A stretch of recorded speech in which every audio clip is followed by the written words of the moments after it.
23 years after my ex-husband left me for another woman, he emailed me a bill for my nursing degree. "You owe me $41,760. Then his wife accused me of stealing his future. I opened our divorce file and smiled. Fine. I'll send him my invoice first. The email arrived on a Tuesday morning while I was drinking coffee before work. The subject line said, "Outstanding educational debt." I assumed it was spam until I saw the sender. Russell, my ex-husband. There was no greeting or explanation. Just one sentence. "I supported your career when no one else would. It's time you repaid what you owe." Attached was a 4-page invoice. Russell had listed tuition payments by semester, textbooks, licensing fees, and even the laptop he bought while we were still married. At the bottom, he had added 23 years of interest using a rate he apparently chose himself. The total came to $41,760. I stared at the screen until my coffee went cold. Then I laughed. Not because it was funny. It was the kind of laugh that comes out when something is so insulting that your mind refuses to accept it. Russell had always liked spreadsheets. Even when we were young and barely paying our bills, he tracked every expense in neat columns. Rent, groceries, gas. He used to say numbers never lied. Now he had reduced the end of our marriage to a financial investment he believed had matured in my name. When I started nursing school, our daughter, Tessa, was 5 and our son, Cole, had just turned 2. I worked evenings at a pharmacy while Russell covered most of the household expenses. Money was tight enough that one car repair could ruin the entire month. I had wanted to become a nurse for years, but something always came first. A move. A baby. Another bill. One night, Russell found me sitting at the kitchen table with a nursing program brochure. He pulled out the chair across from me and asked, "You're never going to stop thinking about this, are you?" I admitted I probably wouldn't. He read through the brochure, then said, "Apply." I thought he was teasing me. I reminded him about tuition, childcare, and the fact that we had almost no savings. He said, "We'll struggle for a few years, but it'll be worth it when you're earning more." That conversation stayed with me for a long time. Even after our marriage ended, I remembered it as proof that Russell had once believed in me. We made a plan. His income would cover most of the household expenses. My wages, student loans, and part of our savings would cover school.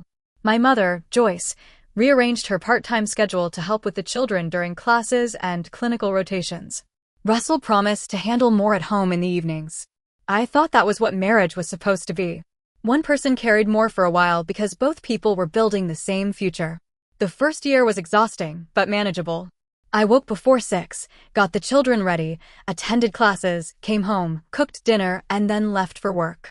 Some nights, I studied in my car during breaks because it was quieter than our apartment. Russell complained occasionally, but he also told people he was proud of me. At family gatherings, he would put his hand on my shoulder and say, "Once Monica graduates, we're finally going to get ahead." I believed him. Halfway through my second year, Russell came home early on a Thursday. I remember the day because I had an exam the next morning. My notes covered the kitchen table. Cole was coloring beside me, and Tessa was watching television in the next room. Russell stood near the doorway with his coat still on. He said, "Can we talk after the kids go to bed?" There was something in his face that made my stomach tighten. I asked whether something had happened at work. He said no. Then he disappeared into the bedroom and closed the door. After the children were asleep, he returned to the kitchen and sat across from me. For several seconds, he rubbed his palms against his jeans. Then he said, "I haven't been happy for a long time." I remember looking around the room as though unhappiness might be something physical I had failed to notice. Dishes were drying beside the sink. One of Cole's socks was under the table. My textbooks were stacked between us. I asked what he meant. He said he cared about me but didn't think he was in love with me anymore. Then he told me there was someone else. Her name was Wendy. She worked in the scheduling office at his company. The affair had been going on for almost 11 months. That meant it had started while Russell was encouraging me to apply for school. It had continued through birthday parties, family dinners, and every night he claimed he was working late. I asked why he was telling me now. He looked at the table and said Wendy was tired of waiting. That part hurt differently. He wasn't confessing because the guilt had become unbearable. He was confessing because the other woman had given him a deadline. I asked whether he had ever planned to tell me on his own. He said, "I don't know." I wanted to scream, but the children were asleep nearby. So I whispered, "What happens to us?" He said he was moving into Wendy's apartment. Then he glanced at my books. I don't want you quitting school because of this. I stared at him. He continued, I'll keep helping with tuition. I already promised. I asked why he cared about my future when he was walking away from our marriage. He said, us ending doesn't mean I want to destroy your life. At the time, that sentence nearly broke me. It also gave me something to hold on to. Russell moved out 3 days later. He took his clothes, his tools, and the newer of our 2 cars. He left behind a half-empty closet and 2 children who kept asking when he was coming home. Tessa understood enough to be angry. Cole was too young. He stood near the front window most evenings waiting for his father's car. The months that followed blurred together. Russell paid child support, but it didn't cover everything. I worked more hours, and my mother helped whenever she could. There were nights when I wanted to quit school. Once, I fell asleep on the laundry room floor with a textbook open against my knees. Another time, Cole became sick the night before one of my clinical assessments. I stayed awake checking his temperature, then drove to the hospital before sunrise because missing that assessment could delay graduation. Russell continued contributing toward tuition for the remaining year and a half. Not all of it, but enough to keep me from dropping out. During the divorce, I told my attorney I didn't want to fight over every possession. I wanted stability for the children more than I wanted revenge. Russell kept the newer car. I kept the home and the mortgage attached to it. The settlement also required him to continue the tuition payments he had already promised. The agreement called them educational support. Not a loan. Not an investment. Not a debt that would collect interest decades later. I finished the program at 31 and passed my licensing examination. The early years were difficult, but eventually I built a stable career. I paid the mortgage, handled emergencies, and helped both children when they reached college age. Russell married Wendy 6 months after our divorce became final. For the children's sake, we learned to be civil. I never liked Wendy, but I did not insult her in front of Tessa or Cole. She was part of their lives whether I approved or not. Over the years, Russell attended graduations, birthdays, and Tessa's wedding. We were never friends, but we could sit at the same table without ruining the occasion. I thought that meant the worst was behind us. Then Russell lost his job. His company merged with a larger firm, and his position was eliminated. He was 59 and assumed he would find something similar within a few months. He didn't. Around the same time, Wendy's boutique began failing. They had used savings and taken out loans to keep it open. By the time she finally closed it, much of their retirement money was gone. When Tessa told me, I felt sorry for them. I knew what it was like to lie awake wondering which bill could wait another week. A few months later, Russell called. He began by asking about work and whether I was still considering reducing my hours. Then he said, "You've done pretty well for yourself." The comment felt strange, but I agreed that I was fortunate. He paused. "You know none of that would have happened without me." I told him I had never denied that he helped. Then he said, "I think you should repay some of what I invested in you." At first, I assumed he needed a loan. I asked how much he needed. He corrected me. Not a loan. Repayment. I told him the tuition money had never been a loan. He said, "You benefited from it for decades." I didn't. That irritated me more than I expected. Russell had earned a good income for most of his life. My career had also helped raise our children, which meant he never had to worry whether they had food, clothes, or a secure home. I reminded him that he chose to continue paying after he left. "You told me you didn't want your affair to destroy my future." His answer was quiet. I said a lot of things because I felt guilty. 2 weeks later, the invoice arrived. That afternoon, Wendy sent me a message. She said Russell had sacrificed his best earning years for my education and that I was selfish for refusing to help now that I was comfortable. I read the message twice. Then I pulled the box containing my divorce records from the closet and placed it on the kitchen table. I found the section about tuition almost immediately. Russell would continue providing educational support through the completion of my nursing program. There was no repayment clause, no interest rate, no date when the support would become a debt. I scanned the agreement and sent it to Laura, a family law attorney recommended by a friend. She asked me to send the invoice too. The next afternoon, I sat across from her while she reviewed everything. She reached the section where Russell charged interest on a laptop purchased during our marriage and raised an eyebrow. "Did you sign a promissory note?" "No." "Did you ever agree to repay him?" "No." "Did he describe these payments as loans before now?" "Never." She leaned back. "This isn't a legitimate debt. It's a request dressed up to look official." I asked whether he could still take me to court. She said he could attempt to file something, but it was unlikely to go anywhere. The agreement was clear, and he could not invent repayment terms after the fact. Her advice was simple. Respond once in writing. Keep it factual. Then stop engaging. I should have followed that advice exactly. For several days, I tried. But the invoice stayed on my kitchen counter, and every time I passed it, I noticed another detail. He had charged me for textbooks purchased from our joint account. He included fees paid after I had already begun covering most of the children's daily expenses. He listed the laptop at full price even though he had used it too. What bothered me wasn't the total. It was the story behind it. According to Russell's invoice, he had been the only person who sacrificed, and I had been the only one who benefited. That wasn't what happened. During the final months of our marriage, I studied, worked, and handled most of the childcare while he spent evenings with Wendy. After he left, I carried the mortgage. I stayed home when the children were sick. I covered the expenses child support did not reach. Russell had regular visitation, but his schedule was unpredictable. Some weekends were canceled for work. Others disappeared because he and Wendy had plans. I never sent him a bill. I considered it parenting. 3 days after meeting Laura, Tessa called. Her voice had the careful tone she used when trying not to upset anyone. Dad told me what happened. I asked which version he had given her. She sighed. He said he asked you for help and you laughed at him. I laughed at the invoice. I know it was ridiculous. I told him that. But they're in worse shape than I realized. Apparently, Russell and Wendy had fallen behind on several payments. They had downsized, sold one of their vehicles, and were discussing whether they might lose their townhouse. Tessa said Russell had stopped seeing friends because he was embarrassed about being unemployed. Then she said, maybe he doesn't know how to ask for help. I asked, does asking for help usually include 23 years of interest? No. Does it include his wife accusing me of stealing his future? No. She paused. I just don't want this to become another war. That sentence stayed with me. Even as adults, our children still worried that one disagreement between their parents could divide every family event. I told Tessa I would not drag her into it. Later that evening, Cole called. He had heard about the invoice too. Unlike his sister, he was not cautious. He said, Dad has lost his mind. I told him not to speak about his father that way. He replied, Mom, he charged you interest on a computer from more than 20 years ago. Then his voice changed. He also told me he paid for everything when we were kids. That stopped me.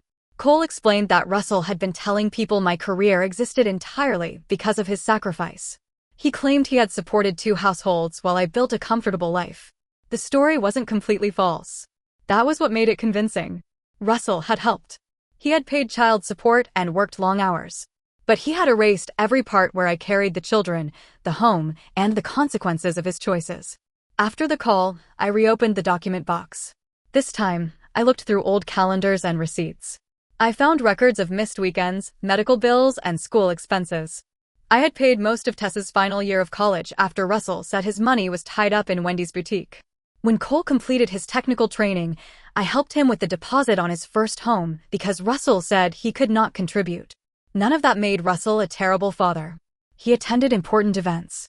He called the children. He helped in other ways. But if he wanted to count only the money that flowed from him to me, the record was incomplete. So I created a spreadsheet. At first, it was only a way to organize my thoughts. I listed the extra childcare I covered during canceled visits. I used a conservative local rate, not because I believed Russell owed me, but because I wanted him to see the absurdity of treating family responsibilities like invoices. Then I added medical expenses, education costs, and bills he had once agreed to split. I did not include ordinary food, clothing, or housing expenses. Those were part of raising children. I did not add interest either. My total was still higher than his. I printed the spreadsheet and placed it in a folder with the divorce agreement. I highlighted the words educational support. At the bottom of my spreadsheet I wrote, I considered these expenses part of raising our family, not debts. I suggest you treat your contributions the same way. I mailed the folder to Russell. 4 days later, my phone rang while I was cooking dinner. He did not say hello. You wanted to humiliate me. I turned off the stove. I wanted you to understand what you were asking. You made a list of everything I failed to pay. You made a list first. That was different. How? Because I invested in something that created your income. My income helped raise our children. I paid support. And I never said you didn't. His voice rose. You're acting like I abandoned all of you. You left the marriage. I handled what came after. I kept you in school. Yes. And I was grateful. That's the problem. You thanked me, but you never paid me. Something in me settled. I wasn't angry anymore. I was tired. You didn't lend money to a stranger. You supported your wife while we were building a future together. Then you continued because it was part of our divorce agreement. He said, you got the career. I got nothing. I looked around the kitchen I had spent years paying for. You got 2 children who never had to worry whether their mother could support them. He accused me of changing the subject. I told him the children had always been part of the equation. Then his voice became quieter. You have savings. I know you do. That was the first honest thing he had said. This wasn't really about fairness. It was about desperation. I asked why he hadn't simply told me he needed help. He said, I shouldn't have to beg you after everything I did. I replied, then you shouldn't have tried to collect guilt instead. He ended the call. The following morning, Tessa asked whether we could meet. She looked exhausted before she even sat down. I told her she did not have to mediate between her parents. She said, I know. But both of you keep telling me pieces of the story. That was fair. She said her father believed the spreadsheet was designed to make him feel like a failure. I told her it was designed to show him what happened when family contributions were treated like commercial debts. He's embarrassed, she said. So am I. You don't look embarrassed. I received an invoice for a marriage that ended 23 years ago. Tessa looked down at her hands. I told him he was wrong. I softened. She wasn't defending the invoice. She was worried about her father. She explained that Russell had been applying for jobs for nearly a year. Every position either paid far less or required travel he no longer wanted to do. Wendy blamed the boutique's failure on the economy, but the loans were becoming impossible to manage. I think Dad convinced himself you owed him because admitting he needed help felt worse, she said. I could believe that. Russell had always cared about appearing responsible. Supporting my education had become one of the few decent things he could point to from the end of our marriage. Now he had tried to turn that memory into money. I asked Tessa what she thought I should have done. She hesitated. Maybe just say no. And ignore the story he was telling about me? I don't know. I just remember being 5 and feeling like every room changed when both of you were in it. I don't want that again. That hurt more than anything Russell had said. I reached across the table and told her this was not her problem to solve. Before we left, she said, for what it's worth, Dad should never have sent the invoice. A week passed without contact from Russell. Then he emailed me. He wrote that Wendy had helped calculate the amount after they reviewed their finances. She had suggested they identify money other people owed them. After all those years, I had become another person on a list. Russell admitted that presenting the tuition as a legal debt had been wrong, but he still believed I had gained more from it than he had. It wasn't an apology. It was the closest he was likely to come. At the end of the email, he asked whether I would lend them $20,000. This time, he called it a loan. He proposed monthly payments beginning once he found work. I read the email several times. Part of me wanted to refuse immediately. Another part remembered the man who once sat across from me and said, apply. That moment had been real too. Russell had supported my education. He had also betrayed me. Both things could be true. I asked Laura to review the situation. She warned me not to lend money I could not afford to lose and said collecting from an unemployed former spouse could create another emotional disaster. I knew she was right. I also knew our children would worry if their father lost his home. After several days, I called Russell. I told him I would not lend him $20,000. He became silent. Before he could argue, I explained that I was willing to pay 1 month of their overdue housing expenses directly to the lender. It would be a one-time gesture. There would be no repayment, no contract, no interest, no future obligation. He asked why I would give them money instead of lending it. I said, because I don't want either of us sending another invoice 20 years from now. He did not laugh. Neither did I. He asked whether I was doing it for the children. Partly. Then I added, I also remember what it felt like to need help and hate the person who had the power to give it. I never hated you, he said. No. You resented needing something from me. He did not deny it. I made the payment directly after receiving the account information. It was far less than what he requested, but it gave them time. Wendy never thanked me. A few days later, she posted something online about people who use generosity to make themselves feel superior. Tessa sent me a screenshot. I told her to stop checking Wendy's page on my behalf. Cole was less restrained. He called his father and told him the post was disrespectful. I did not ask him to do that, but the post disappeared later that day. Russell eventually accepted a position with a smaller company. The salary was lower, and the role involved less authority than he was used to. He took it anyway. He and Wendy sold the townhouse several months later and moved somewhere smaller. The sale covered most of their immediate debt. Russell and I now communicate only when necessary. Birthdays, family events, anything involving the children. At Tessa's birthday dinner a few months later, we sat at opposite ends of the table. Near the end of the evening, Russell approached me while everyone else was clearing dishes. He said, "The payment helped." I nodded. Then he added, "I still think I gave up a lot back then." I looked at him. "I know you did." He seemed surprised. So did I. For once, he did not argue. He simply nodded and walked away. That was probably the closest we would ever come to agreement. For years, I held on to Russell's decision to keep helping with tuition as one decent memory from the end of our marriage. It allowed me to believe that even while leaving, part of him still cared whether I survived. Maybe he did. Maybe he also resented it. People can be generous and selfish at the same time. They can help you for the right reason, then rewrite that help years later when life stops going their way. My spreadsheet was petty. I know that. I could have refused quietly. But after decades of being grateful for money he suddenly claimed I had taken from him, I needed him to see that our history could not be reduced to one column. I did not believe he owed me for raising our children. I wanted him to understand that I did not owe him for surviving what came after he left. So, was I wrong for answering my ex-husband's invoice with one of my own, then helping him anyway?